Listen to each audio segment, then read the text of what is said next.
Well, a lot of people are planning one final vacation before the summer's out. You can't believe it's August already. In many cases, that might involve a rental car and a reminder to make sure that you check the fine print of your contracts and your bills. Our investigative reporter, Adam Schrager, is here for our regular Thursday Call for Action consumer segment. Hello, Adam. We're all about fine print. In the Call for Action team, we love fine print. I'm guessing that we have all had this happen, though, at one point or another. You're dropping off a rental car at the airport, maybe a little bit late, you're trying to make a flight, you get the bill, you stuff it in your pocket, you dash off just to get to the plane on time. Well, Cheryl Phillips from Platteville had a similar thing happen a couple of months ago after a vacation in Florida. She got the bill from Alamo Rental Car, and lo and behold, it was nearly $320 higher, double the estimate that they gave her when she was renting the car. She contacted Alamo, and they told her that she had dropped it off in a different place than she rented it. Well, that wasn't true. It was a computer glitch, but it took the Call for Action volunteers to get involved, and now a few months later, after all of this happened, Cheryl now has some extra money to go toward her next vacation. It's always nice to save $300+ plus. True. It certainly is. Yeah. Now, anywhere you drive around town these days, you see moving vans. At the beginning of the month, people moving in, moving out, and we heard a lot of concerns about landlords. Yeah, a lot of concerns about landlords, and we figured, especially with the big move around the UW campus in a couple of weeks, it seemed a good time to highlight one of these cases and to provide some guidance for renters out there.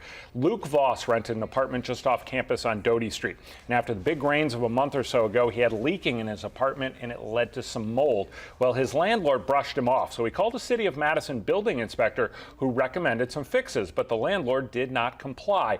So Luke wanted out of his lease. They went back and forth, but then the Call for Action volunteers got involved, and he was able to save $400 when his landlord finally relented.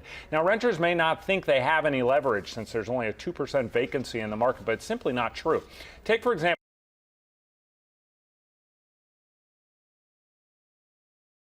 I understand they recommend that we talk to current tenants before signing any lease, and also asking about the landlord. You should always ask how that landlord reacts to current problems. How do they like living there? How long have they been there?